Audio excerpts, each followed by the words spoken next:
So throughout this presentation, we have mentioned multiple times that most of the problems that we're trying to solve have been solved by somebody else, maybe slightly different problem, but they took an approach and it worked for them. If we have the option to steal a few pages from their playbook and maybe try to adopt some similar processes, we can certainly learn a lot from somebody else's experiences. And if we have access to the information, by all means, we should be utilizing that. So in this section, we'll go over some of the very successful models that different countries have adopted over the years. And I'm going to make available some very important resources. And I would strongly encourage you to check out the links down below and follow what we're talking about here. How China got rich. There's an amazing documentary on Amazon Prime. It's about just about an hour length. Please watch it. It's a great review of where China was in the 1960s, how people were dying. There was massive famine in the country, all over the country, large population, large country with a large population, large geographical area. Things were completely unmanaged, and this was just 15 or so years after their independence. Things were at the worst possible point, and how somebody came forward and they had a vision and how they started. They began by focusing on education and how they did that. Again, a great roadmap on how China did that. Again, it doesn't necessarily mean that Pakistan could adopt the same exact model and make that as a part of our operation. But if China has done it, then we could perhaps take some of the inspirations from these models. Singapore, another very a huge success story. Singapore is very interesting. Back in the 1960s, again, soon after their independence, it's a small country. They had no resources, but how they use that to their advantage, how they use their location to their advantage, and how they build that. This is a great video on YouTube, about 35 to 40 minutes long. Please go and check this out. How one person's vision, how that became a reality. And they took on the homelessness issues and they built housing. And how from the housing they went on to bring manufacturing into the state. And remember, they had to import every raw material. They even had to import food that the population was consuming. So a great story, very inspiring story. Please check this out. Japan. Japan, we know that the atomic bombs were dropped on Japan in 1945, and soon after the Second World War ended, Japan was in shambles. Japan was for many years after that. Japan had not recovered from that debacle. But then again, back in the 60s and 70s, they began to turn things around. Again, there's a great documentary that I've stumbled upon. There are probably several more also on the same topic. But Japan's economic miracle. Let's check this out. Bangladesh. Bangladesh is something that literally in Pakistan's backyard. This company had no resources when they gained independence, when they separated from Pakistan back in 1971. And for many years they were struggling, and not just struggling based on economic factors. There were political issues as well. They were cyclones. There were many natural calamities that the country has gone through. Very checkered decades. But then they began to turn things around.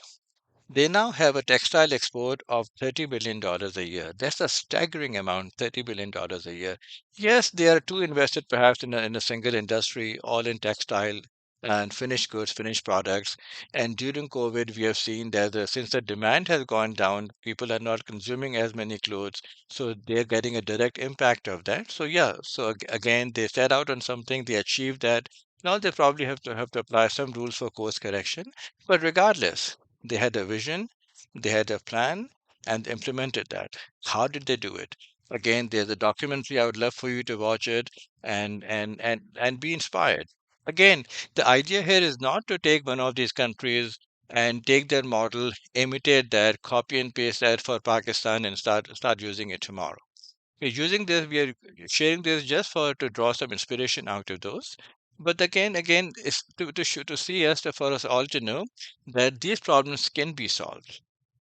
Pakistan is where it is today similar to how these countries were at the lowest point in their trajectory as well. But they turn things around. Pakistan can perhaps do the same. Look at the last bullet point here. Production cost in Bangladesh is now cheaper than what it is in India. I'm not going to answer it. There could be several possible answers, but I want you to think about why this has happened. Is it for the high volume that Bangladesh has? Or is it because India can now afford to jack up the prices just because they are more focused on the other industries?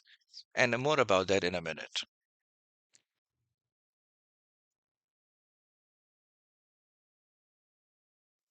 South Korea. South Korea is again another very inspiring story as an ex-communist country after the Korean War in the 1950s.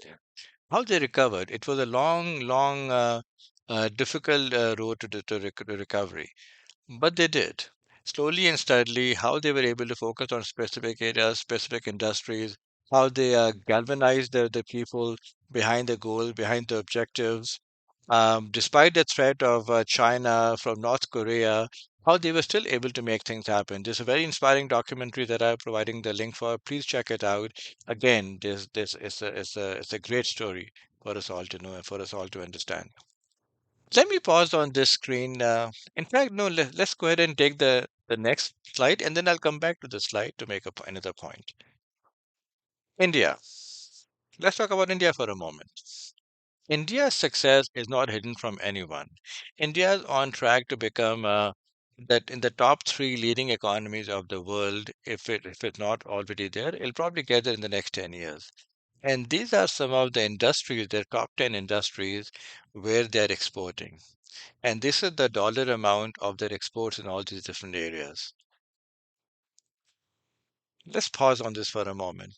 Petroleum products. India doesn't even produce oil. So they're getting the oil, refining it, and reselling it back to the other countries, and they're doing it $61 billion worth of stuff that they're providing. This is a staggering list. So just wanted to show this to you that India was able to get to where they are today. Not it has not taken them hundreds of years. This is probably the result of the last 20 or 25 years, maybe the last 35 years since the early 1990s. How they've been able to be so successful in these areas. So let me go back to the successful models that we just shared, the five countries. They obviously we have made this point multiple times that they hit rock bottom, and then from that point they were inspired by key people who led them the right way, and they began to grow. They began to galvanize and put all the resources in certain areas. They were able to achieve huge results, and we can see the results right now. We can see how strong these countries have become. But the problem is that when you extend the curve beyond where they are today, we can see that the economies are declining. We can see Japan is already declining. We can see China is beginning to decline now. We know that Singapore is beginning to have lots of issues. Cost of living is one of them. Water availability is a huge issue in Singapore. They've been handling it right now because of their of what deal they have with Malaysia. This documentary here talks about that in detail. All of these issues, all of these countries are having issues right now. So the fact that they are successful today, it doesn't guarantee that they'll be able to retain this birth for the next infinite number of years. Their decline could potentially happen as well. They need to be careful, right? Whatever they've been able to achieve, whether it's a market share in certain areas, they need to continue to work hard to maintain that. So again, the point here is that if Pakistan was to take on against some of these so-called giants right now, they can find areas where they could find a niche and address those. Okay, let's now continue with this journey. Let's now look at some of the common threads that these successful models have. How did they do it?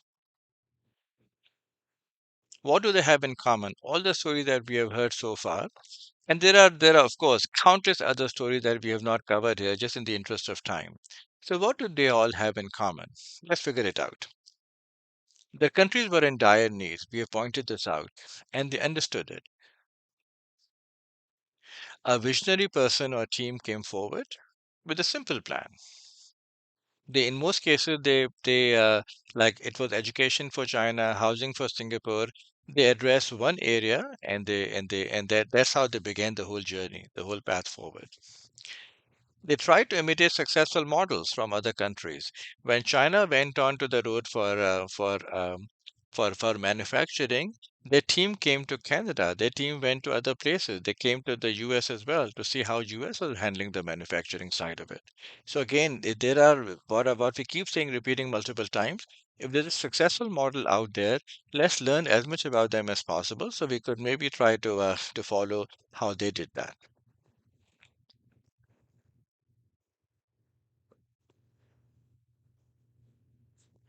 But there was no guarantee that they would succeed. Let me remove this picture out. So there was no guarantee. When they were beginning the process, nobody gave them a guarantee that just follow these 10, 15, or 25 steps and you will see the results. There was no guarantees. Just like we have no guarantees today that whatever steps we are trying to get started on, they'll eventually yield results. Now, this is in the just because we now have the luxury of looking back in time, we can say that those steps led to the huge successes that we can now see. Back in the time when they were going through it, there were no guarantees. Remember, and not just there are no guarantees of success. Remember something else that these massive efforts force you. They force you to prioritize. They force you to maybe stop doing what is working, maybe not working optimally, but what's working for you today. And they say take away from your resources from that and put that into the new area. It could be a wild shot, right? But they had the patience and they had the faith that if they were to do it, they'll eventually get somewhere. And then there was desperation. The country was in dire needs. That's the first bullet point. And now we are talking about there was desperation, and people agreed to support the plan. Nothing was working out for them. They had to latch on to something, and this seemed as viable a plan as any. The initial journey was very tough. Very tough. We just talked about that. They started small, and when they saw success, they scaled it up. They were committed to make it work, and it had to become a top priority for everyone. So, all the successful models that we have shared so far, this is what they have in common. And let's see what these models did not have, what these countries did not have. Really something to think about, some food for thought here. There were no bureaucratic roadblocks, or if there were any, they just throw them out of the way so they could just keep going based on the initial design. There were no religious dictates trying to curtail the plans. I don't need to say any more on this topic. There were no political dynasties trying to wrest the control. Again, I don't need to say anything more on this topic. There was no baggage eating away the resources. Again, I am just reading here. I don't want to add any more. This is enough for me to just make the statements here. And there was no corruption. Yes, there was corruption. In reality, there was corruption, but at smaller levels, but no massive corruption that could potentially derail the whole project. So let's keep this slide on the screen for a few minutes, and let's see the successful models. What do they have in common? Let's look at these 8 or 9 bullet points here, and let's see if Pakistan is at this point that the country is in dire needs, and we understand that we are in dire needs. Just read through this list again and see if we are at the point. I strongly make a case, and that's what the whole presentation is about, that all of these things apply to Pakistan as well. So if we can steer away from the negative list, which is on the left hand side, if we can find a way to steer away from those, or somehow find a way to circumvent those and stay on the positive track, what's possible? So much is possible. Let's keep going.